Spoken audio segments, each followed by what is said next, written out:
Hello everyone, my name is Begum Shansis Canataro, and I'm a graduate student in Mechanical and Aerospace Engineering in University of Florida. Today I'm going to be talking about Foucault's pendulum. Foucault's pendulum is named after a French physicist, Léon Foucault, who lived in the 19th century. He conducted an experiment that showed the rotation of Earth. Actually, it was a really simple experiment. He just took a 28 kilogram bulb and he suspended this bulb with a 67 meters wire from the dome of Pantheon, Paris. And as a result of this experiment, he showed that the plane under the pendulum rotates, and which was the proof of Earth's rotation. Today we're going to be talking about the deriving equations of motions of the Foucault pendulum, and then we're going to solve these equations of motion using numerical methods, and finally I'm going to show the simulations that are arising from these solutions. But the first thing that we need to do is we have to define the necessary reference frames and coordinate systems. The first reference frame that we need to define is the Earth. And we're going to assume that Earth is a sphere, and it's rotating with a constant angular velocity, omega. And then we're going to fix the reference frame, which I showed it with the red axes, which is Ex, Ey, and Ez on top of the Earth. The second reference frame that we have to define is the plate.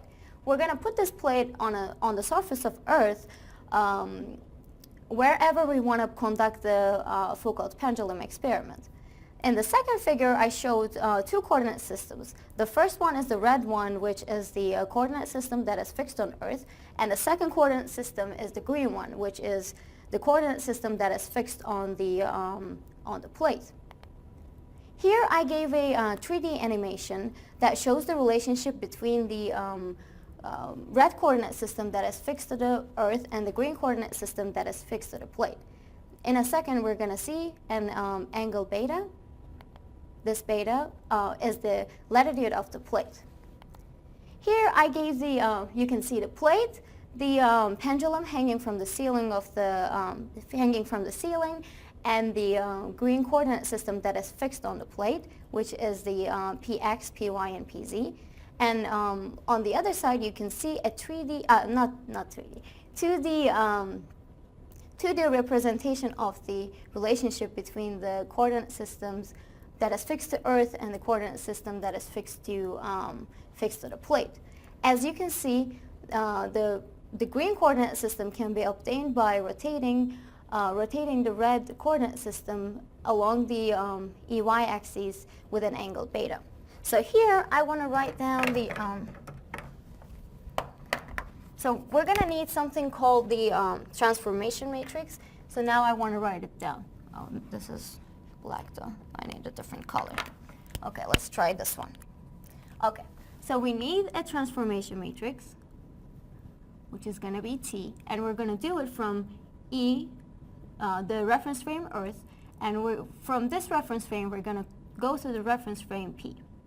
Okay, but in order to be able to do that, first we need to define Px, Py, and Pz in terms of Ex, Ey, and Ez. In the figure, we can see that Px has components along Ex and Ez. Okay, the first one is Ex has cosine beta, and then we have minus sine beta Ez. Okay, and the Py, we can see that it's the same with Ey, so we're just going to write it down.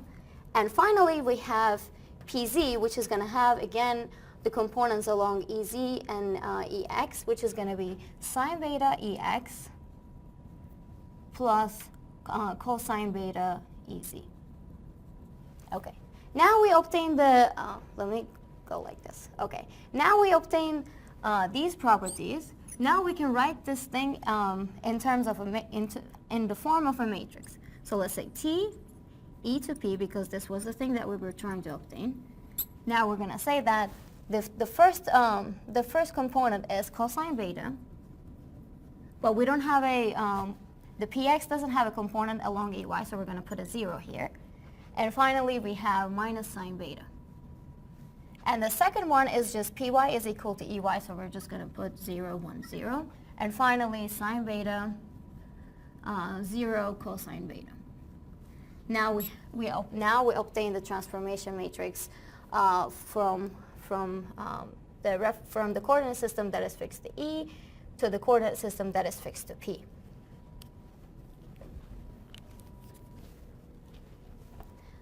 Okay, now we have to define our third reference frame, which is we're gonna call it pendulum A, and this reference frame is going to be fixed on the plane that is formed by Q1, Q2, and PZ, and we're gonna fix the coordinate system on top of pendulum A, and this is gonna have ER, E phi, and E theta.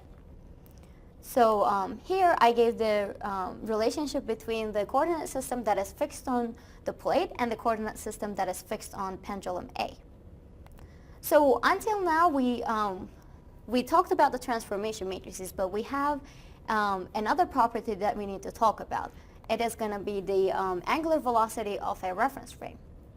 So because we are going to use this angular velocity while we're driving the equations of motion. So as you can see, the angular velocity of the reference frame A, as viewed by an observer that is fixed on the plate, is minus theta dot E theta. So theta dot is obvious, but let's look at why do we say minus E theta. So as you can see, the E theta is going out of the board, but our rotation axis is going into the board, right? So that's why we have to put a minus sign in front of the theta dot E theta.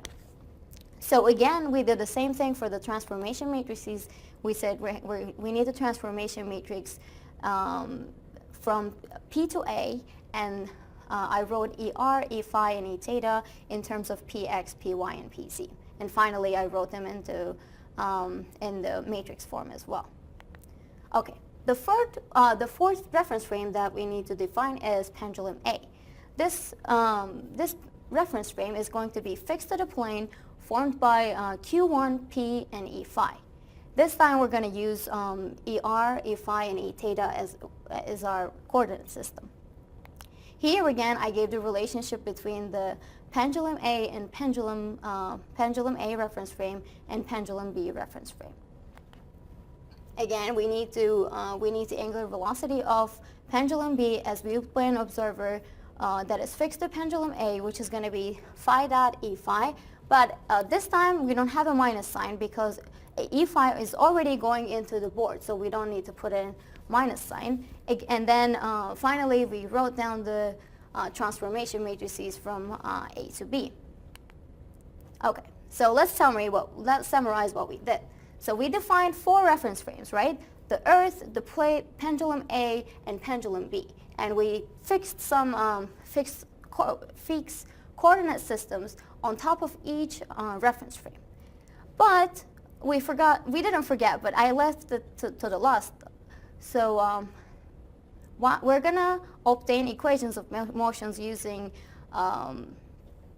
Newton's second law. And Newton's second law is only valid on if you find the acceleration as viewed by an observer that is fixed to an inertial reference frame. Therefore, our 5th reference frame is going to be an inertial reference frame, and we're going to refer this reference frame as I, and we're going to fix EX, capital EY, and capital EZ on top of this reference frame. Okay, now I have great news. We're done with the hardest part. We set up our problem. Now the only thing that we need to do is we're just going to plug in the things that we found and drive the equations of motion. Okay, the first thing is finding the location of the pendulum with respect to an inertially fixed point. In this problem, we're going to choose the point O as our inertially fixed point. I know that the Earth is rotating, but our point O, which is the center of Earth, is going to be an inertially fixed point. Okay, so we're going to find the position of our particle as with respect to point O. The first position that we need to write down is the position from O to Q0. Let me write it down so we don't forget. Oh yeah. Okay. So we're trying to find R PO. This is the location of the particle, okay? And then we're going to say, the first part of this, we're going to say R from O to Q0, okay? Let's look at the second part. And then we have to go from Q0 to Q1. So we have R, we have to go from Q0 to Q1. And then finally, we have to go from Q1 to our particle, which is going to be P, Q1. Okay?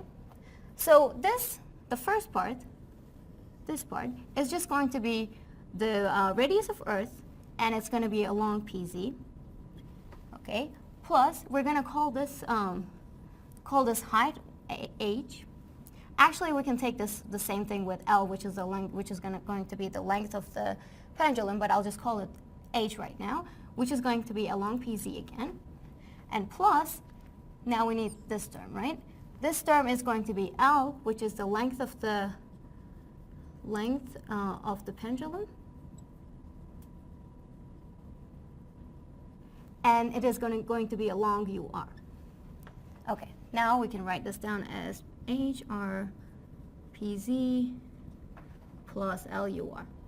Okay, I'm going to call this part RP, okay, and then I'm going to call this part RU. Oops, RU. Okay, and now I need to find the acceleration to be able to perform F equals ma, right? But first, the first step is finding the velocity. Okay, so we have to find d over dt. Let's see, RPO. And then we have to take this derivation as v-plane observer with respect to the inertial reference frame I, because the Newton's second law is only valid in inertial reference frame. And now I have to take the derivative of these. But these coordinate systems are not fixed to the inertial reference frame. Therefore, I need to apply the transport theorem. So I'm going to say d over dt RP, and I'm going to take the derivative of this as v-plane observer that is fixed to plate, plus I have to say, let's say, we're trying to go from P to I, cross with RP. Okay? And the second part, I have to say d over dt. Now I have to deal with this part, right? I have to say RU, and this RU is fixed to the reference frame B, plus omega BI cross with RU. Okay?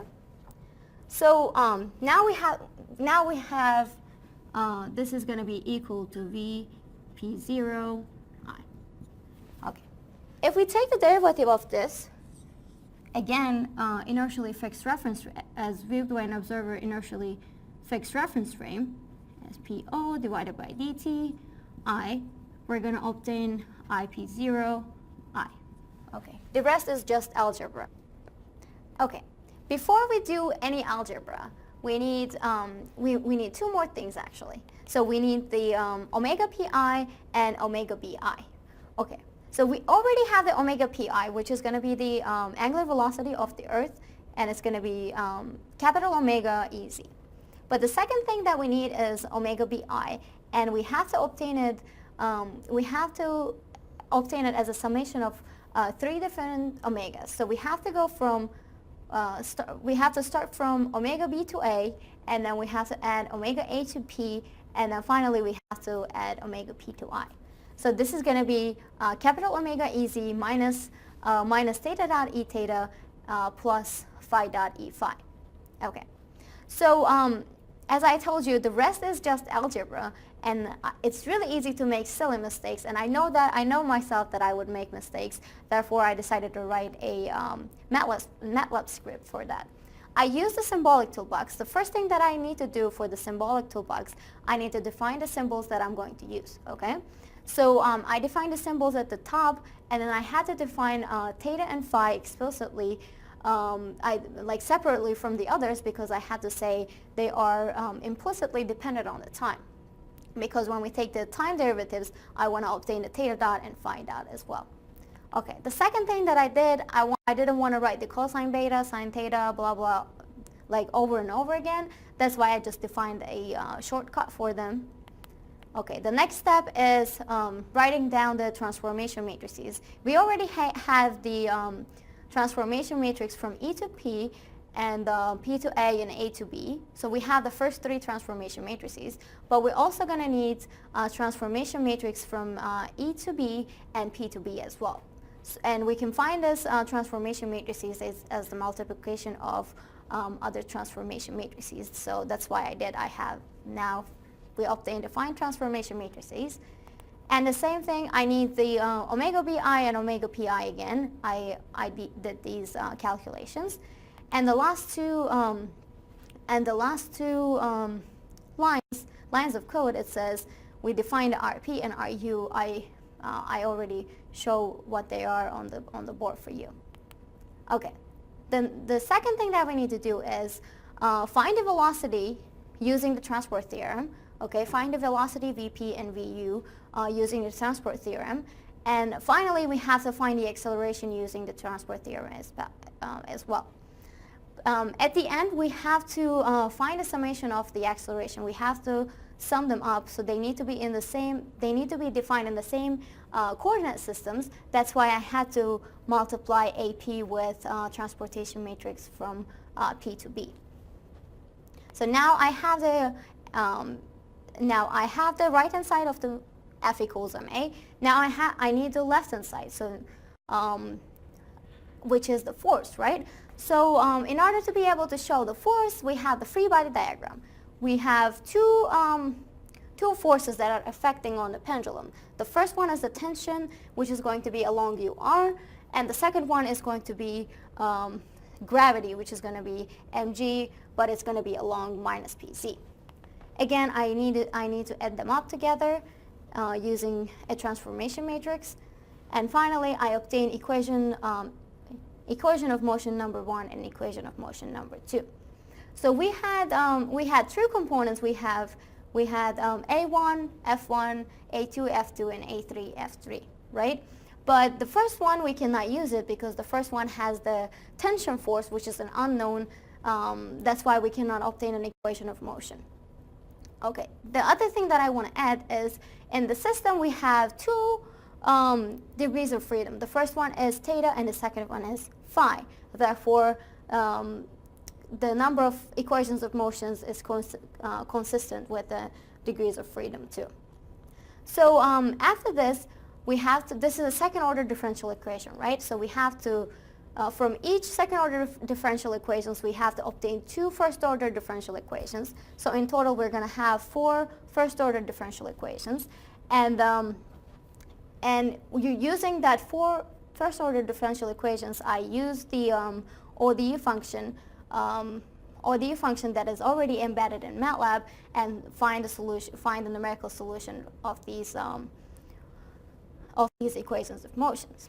So let's look at in this theta graph. So look at this one, okay? So as you can see, it is like steps, right? It is not a continuous function. So but when we look at the pendulum, we don't see any discontinuity. The pendulum itself is always continuous. So we weren't supposed to see these discontinuities. So I was really surprised. I assumed that even I coded it up, I made a mistake while I'm coding it up. So I decided to solve the same problem using Lagrange's equations as well. But I ended up with the same simulation, okay? I ended up with the same result. Then finally I realized that there is something else is wrong. So what is wrong is the singularity is caused by the term that is in the theta double dot, okay? So we have a term that says divided with the cosine phi. And when when the pendulum aligns with pz, okay, the phi becomes pi over 2, which is going to give us a 0. And when we divide a function by 0, it's going to give us infinity. This is not a physical singularity, okay? Because the pendulum itself there is no singularity. It's the way we define our angles. So when the pendulum aligns with with PZ, we're going to have the angle theta is going to be undefined. Therefore, theta double dot is going to blow up. It's going to go to infinity. So this is expected. There are multiple ways of getting around this singularity, and one of the ways is defining the equations of motions by using Cartesian coordinates and using 3 Cartesian coordinates and obtaining 3 Lagrange's equation. Three equations of motions. Okay, but we have our degree of freedom in the system is 2. So now we have to get rid of one of the degree of the freedom. We can do that using we can use a constraint, and we can multiply this constraint with a Lagrange multiplier and solve the system with the Lagrange multiplier. So but how to get around the singularity is out of the scope of this lecture. So but some of you may be curious about that. That's why I'm going to put a book name and a name of a journal paper. You can go through it and learn about how to get around the singularity. But what I'm going to do today is I'm just going to make some assumptions, and I'm going to get around the singularity using some assumptions. Okay? So I define my R vector with Rx in Px, Py, and Pz. Okay, and then I perform the transport theorem again. There is nothing new. I'm performing the transport theorem and finding the velocity and acceleration. And in the acceleration, we have this term, okay? But we can ignore this term because the angular velocity of the Earth is really, really small. It's going to be around like 10 to the minus 5. So it's going to be, we can ignore this term. We can just say this is 0. And the second assumption that we can make, if we start with a small angle here, so imagine that we're starting the pendulum from here, and there's a small angle, we can ignore the vertical velocity and acceleration. So this is going to be our second assumption. As a result of these assumptions, I'm going to end up with these 2 equations of motions, okay? Now I got around the singularity. I don't have any singularity. Now I can finally do my simulations. Okay. Again, I did the same thing. I found the first order differential equations and solved the differential equations using the ODE functions that are embedded in Matlab. Okay. So the results were like this. Okay. So in the first one, y versus x graph, you can see while the pendulum is going back and forth, the plane under it is rotating. Okay? The first graph shows that. And the second graph, we're starting from 0.6, x is 0.6, and then we're going to minus 0.6.